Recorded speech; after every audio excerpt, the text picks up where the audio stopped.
If someone's not going to value your time, then I think you're destined for failure. And it's going to be a horrible experience for both people. Stop looking backwards, dwelling on what happened. Doesn't matter. It happened. Move forward. How do you build trust with clients? Just being honest as much as you can. Telling them something that they don't want to hear. When things are falling apart, how do you stay calm? Shall we do it? Episode 5? I cannot believe we're at 5. I know. Yeah. Welcome back to Somewhere in New York, live from Times Square. I'm Taylor Durland. I love that part. And you're Joseph Pullen, aren't you? Hello. You're still Joseph Pullen. Yes, still I'm me. still Taylor Durland. Today we're talking about how we approach life and business. I think because they're so interconnected. Yeah. There's not a lot of delineation. Between the two. And it takes a lot of discipline, which we've talked a little about in previous episodes. Which, I don't have. It all blurs for me. Yeah. But I also think that can be a strength. Yeah. I think it's why we love what we do, right? Yeah. I'm quite, I need structure. And I think you help bring out a bit more fluidity. Right. Which is also good. But he's being generous. Yeah. I know. He's basically like, you're completely unstructured and undisciplined. But there's something very engaging about how you connect with clients. And I'll watch you in a group and you have a way of just striking up a conversation and connecting with something very small and then building upon that, brick by brick. Okay. And you say so. Should I take the mic? Take the mic, Joseph. No, it's interesting you say that because, I think that's part of what both of us do. And it's what we were talking about previously is the idea of like having a salon, that old school Harlem Renaissance, Gertrude Stein rather, Parisian, those early 20th century gatherings where you bring people together from different environments, different backgrounds for conversation, and we both enjoy people that have something interesting to say, or I should say that interest us, right? Yeah. And it makes it easier because you don't always want to hear what I have to say. Yeah, because I like interesting people. Yeah.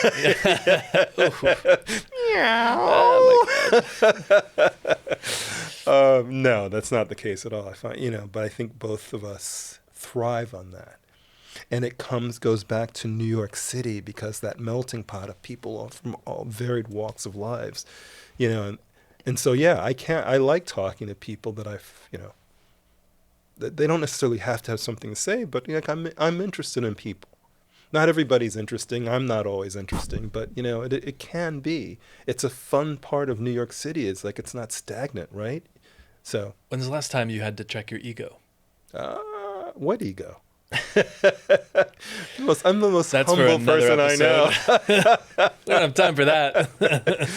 Oh my God! Like we all have ego. First of all, ego is healthy.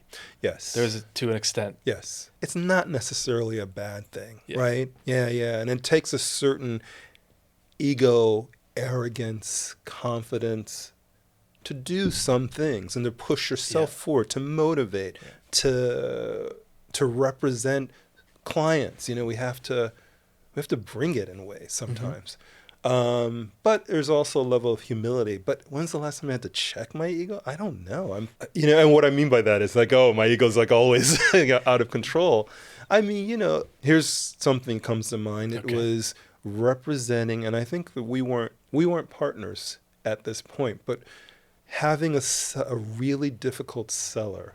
And, we've had a lot of that ourselves together, right? And we've had some real challenges. But, when you deal with clients, that people you represent who can be, certain personalities that make it more challenging, and you want to resist. And sometimes my nature is to be resistant to that, as opposed to just say, okay, I hear you, you're right. Yeah. Right? And and when I say that, I don't mean not take responsibility, but, sometimes you just want to push back. Yeah. And you don't want to roll over. And sometimes it's really, you don't have to have the last word. You don't have to win every conversation. Right. So I can think of a few examples of that. Yeah, because we deal with a lot of type A personalities. Mm-hmm. And type A can clash sometimes. Yeah, and I don't know if I'm type A. I don't think you are type A. Yeah, I'm not type A, but I also I'm not passive. Mm-hmm. Yeah. How about you? When was the last time you had to check your personality, or your ego rather? Your personality. I have a very specific example, and you'll remember this. We were working on a deal for a client and who can be difficult. And I'm human, and I was over it. And so I sent an uncharacteristically blunt and stern email that very clearly demonstrated that I was so over it. And I was frustrated. Yeah. Yeah. And I don't apologize for being human, but I remember. I know you do. Yeah. We had some conversations about that. You were in denial. You were right, resistant. In the moment, I couldn't see. I was like, what do you mean? I told them exactly. I went very literal, because it's like, well, those are the facts. And I presented the facts. Right. But of course, there's more to it than that. Right. It's how you present the facts. Yeah. And I definitely could have presented the facts in a softer, maybe nuanced way. Yeah, everything's nuanced, right? And I didn't. Right. And that's okay because I'm human. Yep.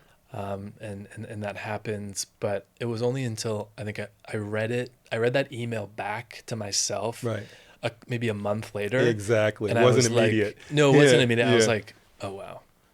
Yeah. That was a little harsh. Yeah. That was a little harsh. Yeah. And to your point, despite what I may have been feeling about, this client, it didn't serve our purpose. It didn't further our purpose of just getting the deal done. Right. And it also created an additional layer of hurdle that we had. And, we can't be too explicit here because, but it was something that happened and it just really kind of created a hurdle for us, with this client.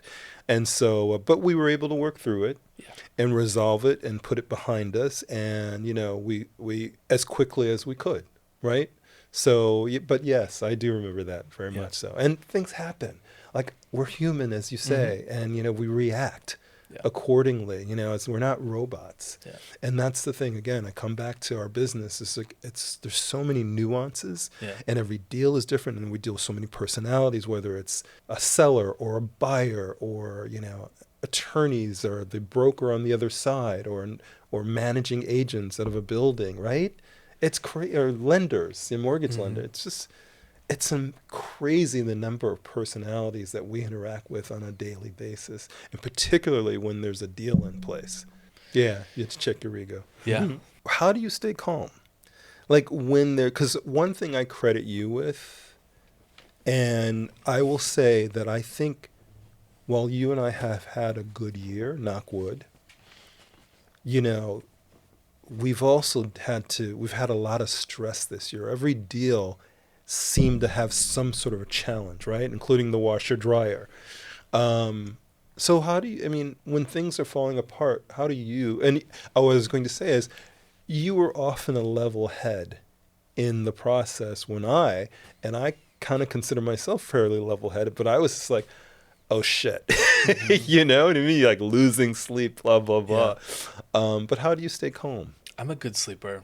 I rarely lose sleep over. Really? Yeah. But I didn't always used to be that way. I think when you go through really tough things and then you come on the other side of it, you have a perspective that makes you approach future difficult situations in a new way that doesn't take up so much emotional bandwidth. And so I think I am level-headed because that's how I push through.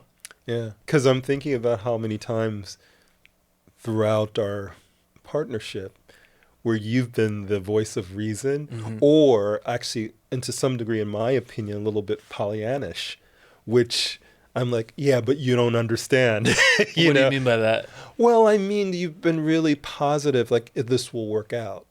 And I found in the past, early on, and of my time in this business, I could be more of have a positive outlook. But you're surprised at how things can fall apart. And so you've had a really good, and you've actually been leveling and helped bring balance to our the energy and what we put forward and how we interact with clients because of that. And you've helped level me.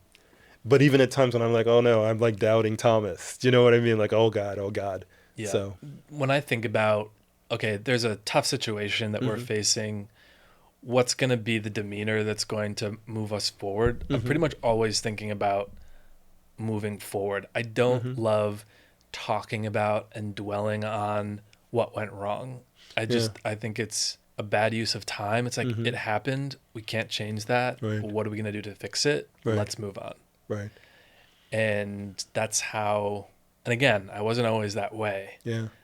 But I've evolved because there's always going to be an issue around the next corner that you can't predict. It's so true. Like, especially in our business. Yeah. And if I was gripped with fear all the time, my existence would be not fun at all. Yeah. You know? Yeah. But I think you also have to, it comes back to having confidence in yourself, in the value that you bring, in what you do, that things will work out. Yeah.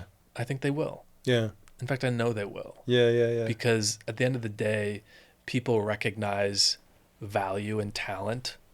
And when they have a choice about who to work with, they gravitate towards the best people. Yeah. And so if you can demonstrate that, and if you show up every day and you get up knowing that you deliver that, I think it's much easier to see yourself or see us through difficult situations because you know we have the capacity to sort it out, figure it out, and get to the finish line. Also, too, with experience, you have the skill set or the ability, or that this too, you'll work your way through this. This too shall pass. This too shall pass. Yeah. Nothing's as dire as it feels in the moment.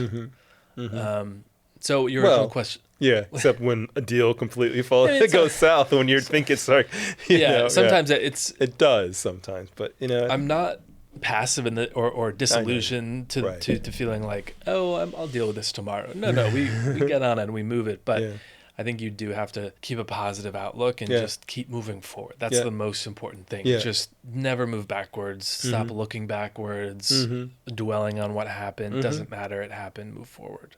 So what do you think makes this work? This partnership between you and me? Oh, you think it works? I'm kidding. Right. Today. Yeah, today. This morning. We're complementary to each other. I think we, complementary. We bring complementary life experiences, outlooks, and skill sets together. I also think too, part of it is communication. Yeah. I think so far we've been good about, and listen, I don't want to jinx it. You know, I get, I get like a little, but I think we've had pretty good communication during this period. And also just an understanding of people, of each other, getting a sense of a read on, okay, this is important to you. I agree. We complement one another. Two things for me. Yeah. Humor. Yes. You cannot go through life without laughing through, especially really hard things. Yeah, or this business. But I know that's under the whole rubric. You're right. Yeah. Humor in life and how you approach life is so important. Truly medicine. Yeah. And that I always appreciate about you. And we can always find a laugh or something comedic to kind of cut the tension. Yeah. Which is crucial. And the second thing is my sense of style. Wasn't gonna say that. Damn you, man.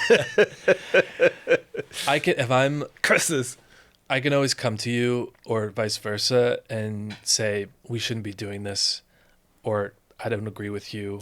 Right. We can disagree without taking it personally. Yeah. Maybe we do in the moment, but then we quickly get over it. Yeah. And then we just keep it moving. Yeah. And I think that's hard for a lot of people to do. And you have to be able to do that quickly and sometimes over and over because you're making lots of decisions together. And then the final thing, I know that's 3, not 2. That was, I know, right? You said 2. Yeah, well, I'm adding another, All right. you know, is having a lead on every deal. And this is something that I think I've been insistent on, is because without someone who's clearly leading the charge, it's so inefficient, because everyone's wondering, like, should I do this? Do you want to do this? I think it's so important, and that's like the need for structure. You step over that line.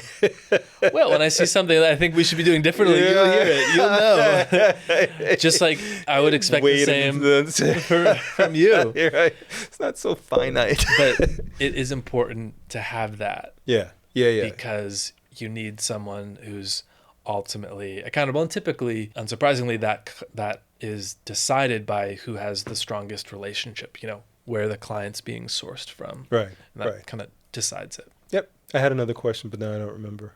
Yeah. You threw me with your third point. It really, yeah. Yeah. How do you build trust with clients? I think just being honest as much as you can.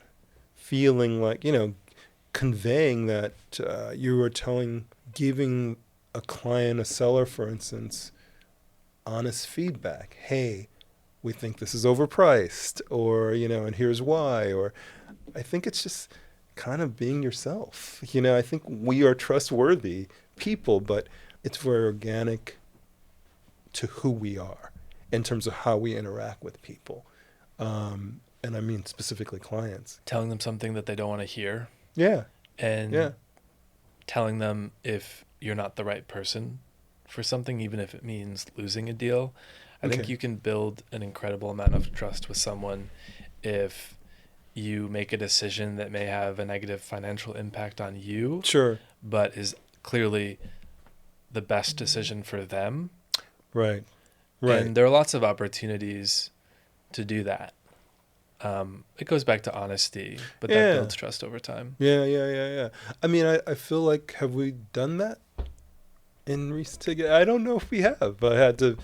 But you know how I forget things. So, you know, you may have in your mind an example of that. And what I mean by that is not that we haven't been honest with clients, but saying, for instance, you know, maybe we're not the best, you know, the right fit for you. I've had that conversation before. Okay. And during our partnership? Yes. Okay. All right. May have been at the prospecting stage, so maybe it didn't come up. But if someone's not going to value your time, then I think you're destined for failure. And it's going to be a horrible experience for both people. And that's okay. I don't necessarily see that as a failure, that vetting or that like selecting out. Right. I think you're probably saving yourself a lot of pain and suffering. Yeah. And who knows, if you do, even though you have that gut feeling that, oh, this is not the right fit. You know, they're looking for this and I really specialize in this. Or they are looking for me to be this for them. And maybe I'm not willing to do that. And just being upfront with them, I think, is the most honest thing that you could do. 100%. I'm just, as you're talking, I'm just trying to recall that situation, not necessarily specific. Yeah, I was thinking, because it doesn't happen. I mean, I think possibly it's because we've been fortunate, but it hasn't happened a lot. You know, and that's why I'm not, you know, it's not like front of mind, that kind of experience. Because I think, as I said, you know, it's very organic for both you and me to be upfront and straight, you know, with a client, because there's no value in it otherwise. And, you know, clients see right through that. And, you know, I think we just naturally approach things with integrity. So that's why it's hard for me to kind of right now think of a situation. Well, it's a very wholesome point to wrap up episode 5. Wow. Yeah. 5. 5 of 5. Okay. Hopefully we have 5 listeners by this point. Yeah. I think we probably will. Yeah. We'll see. Thanks for joining us for another episode of Somewhere in New York. I'm Taylor Durland. This is Joseph Pullen. We'll see you next time.